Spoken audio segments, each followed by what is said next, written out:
Thank you very much, you guys. This story is called, I believe my first name is Stephen. Apologies to the made-for-TV movie, I know my first name is Stephen. Are you sure about that? No 5 words fill me with greater dread and anxiety. No other verbal quintet, not even, that tumor is not benign.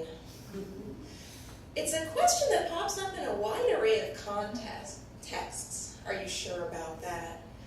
I've been asked this in preparing my taxes, consulting a roadmap, discussing the finer points of Latin grammar, after I answer that I do not want the last cheese stick. Now, I do appreciate the value of searching for the truth. I mean, I wasn't the kid who had the question authority sticker on her trapper keeper, but I sat behind her in algebra. Always thought she was pretty cool.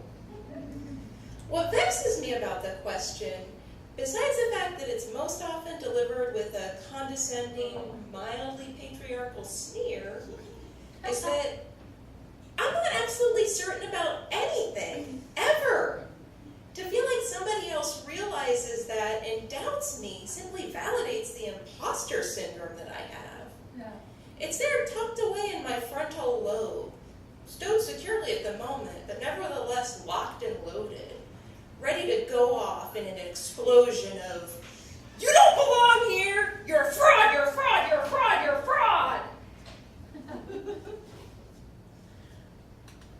Like many suburban Gen Xers and millennials, I love the movie The Princess Bride. This relates, I promise.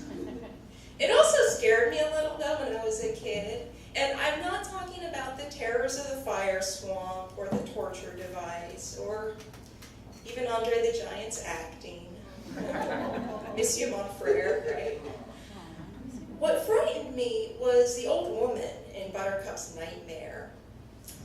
Identified on IMDb as the ancient booer, she's the very personification of self-doubt, the princess-to-be's subconscious, who's calling her out on all of her own bullshit. In that character, I recognize my own inner hag, always ready to heckle me with her, "Are you sure about that? You don't even know what you're talking about."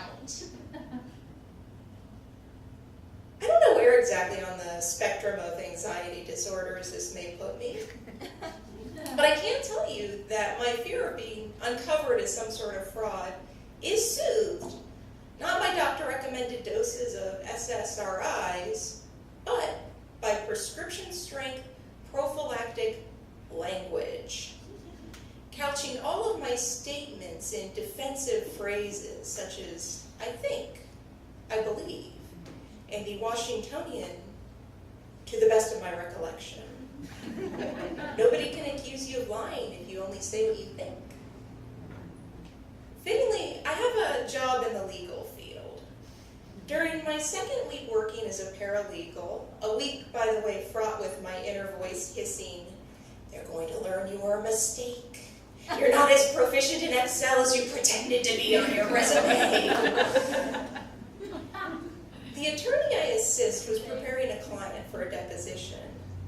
Now, he has a go-to story meant to warn clients to keep their cool, not let opposing counsel push them into stretching the truth. You know, not get their feathers ruffled to the point of embellishment. Our client heard the tale of Gary, a bowling enthusiast who injured his knee at work. Now, the bowling is unrelated to the work injury. You'll want to hang on to that. His workers' comp claim was denied for lack of evidence. Gary hired our firm, and in turn, the workers' comp insurer hired an attorney who demanded a deposition. Now, the focus of the deposition should have been Gary's credibility regarding what had happened on the day he was injured. That should have been the focus. During the course of the deposition, The attorney asked Gary about his hobbies, including when the last time he went bowling was. Would have been January 2010, was Gary's reply. The lawyer's follow-up question, are you sure about that? Gary believed in himself. He was a straight-shooting MIG welder with a healthy level of self-esteem. Nobody questioned him. Not even a smug, scrawny junior associate who flashed his silver Dartmouth tie clip. He doubled down. Would have been January 12th, 2010. Got hurt on January 15th. I bowled every Tuesday. You sure about that? He kept it a little more casual this time, took it down to a slender 4 words, you sure about that? Which said, hey, I'm breezy, we're buds, but I still doubt you.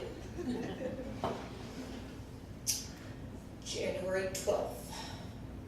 Gary's jaw was set.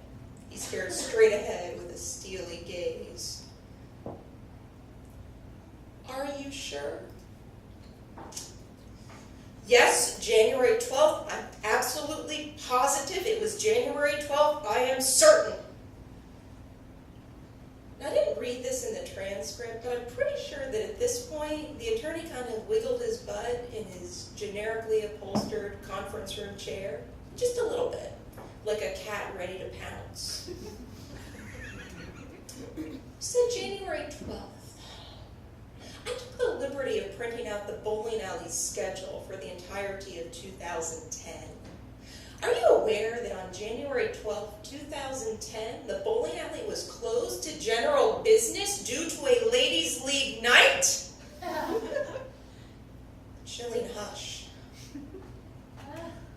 It was a supreme gotcha moment that derailed a minor workers' comp claim pertaining to 2 weeks of temporary partial wage replacement benefits and medical billing for one established patient office visit, level 3. Pure Grisham. Gary was sandbagged by a second guesser. Somewhere in the recesses of my brain, the ancient Boer pumped her weathered, filthy fist in vindication. See? See? Everybody goes down eventually. I question you to keep you safe. I do this because I love you. I love you, you blossoming failure.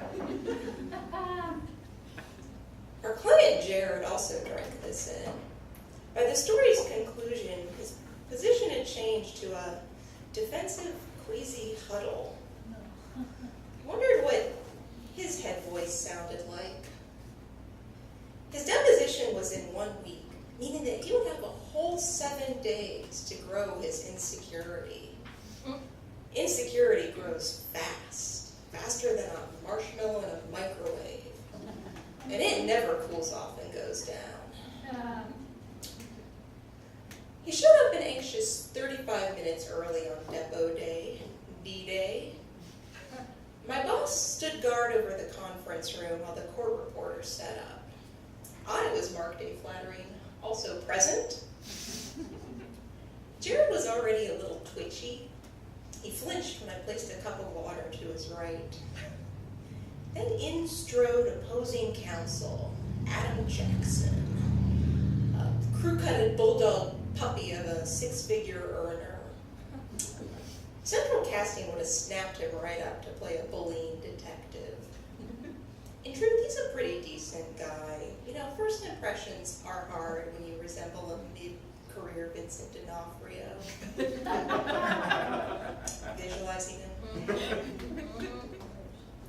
When he raised his hand to take his oath, Jared had a slight palsy.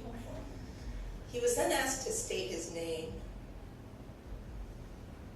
I believe it's Jared Fancher. Jackson let that one slide as one would a single quiet fart. When were you born, Mr. Fancher? I believe, March 25th, 1967. Okay, he tried to get a little friendly, lighten the mood, get self-effacing, so I don't have to do the math. How old does that make you? It makes me 48, I believe. Thus they plodded along, establishing where Jared thought he grew up, where he believed he went to elementary and junior high, and where he was pretty sure he went to high school. Things were starting to heat up. Jared refused to cave to this line of utterly innocuous softball questioning. Nobody was going to back him into a corner over whether or not he had enjoyed ninth grade biology. Okay, so did you graduate from Grove City High School? I believe so. Did you get a diploma? I think so. Not sure, but you're pretty sure? At this point, he attempted to take a casual sip of water. This proved to be a mistake. His hand hadn't steadied after the swearing in. Droplets of water bounced from his Dixie cup and scattered like tiny accusations across the laminate tabletop. You're a fraud, you're a fraud, you're a fraud, you're a fraud. We all held our breath. Well, I received what I believed to be a diploma. A brief recess was called. My boss pulled Jared and me into his office. Jared, what Attorney Jackson really wants to know is how you hurt your back at work in 2014. We have 2 hours blocked out for this deposition. We're 55 minutes in and have only just reached 1985. Forget what I said last week. For our purposes, it's okay to be sure about what you know. Post-recess was all denouement. At 3:32 p.m., 2 hours and 28 minutes later, Jared concluded with a revelation that physical therapy for his back had seemed to be fairly beneficial, he thought. There were no further questions. As a postscript, I invite you to glean from this story what you will.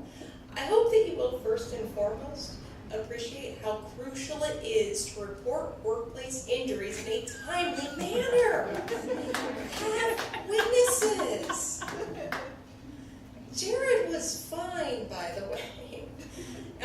Despite his efforts to avoid getting pushed into some kind of lie and turning out to look dodgy as hell, they settled in mediation for more than he would have accepted. I think the poker face kind of paid off, weirdly.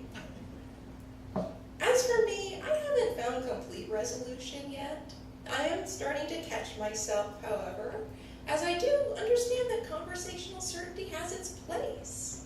In giving somebody directions to my house, for instance, I now assert, turn left off of Cleveland Avenue, instead of my former, I think you'll need to maybe take a left turn, maybe? And a week-long vacation is way more relaxing for everybody if you declare that you turned the stove off before heading out, rather than reflexively couching your statements in pretty sure's not my fault if the house burns down. And yes, the ancient hag still lives in my brain, but I've discovered that I can usually talk louder than she can. And I recognize my fellow Jared Fanchers in the world. I know that I'm not alone in this. She visits many, many others, a Santa Claus of self-doubt. So I can at least break out of my own head sometimes and empathize. Now, when somebody asks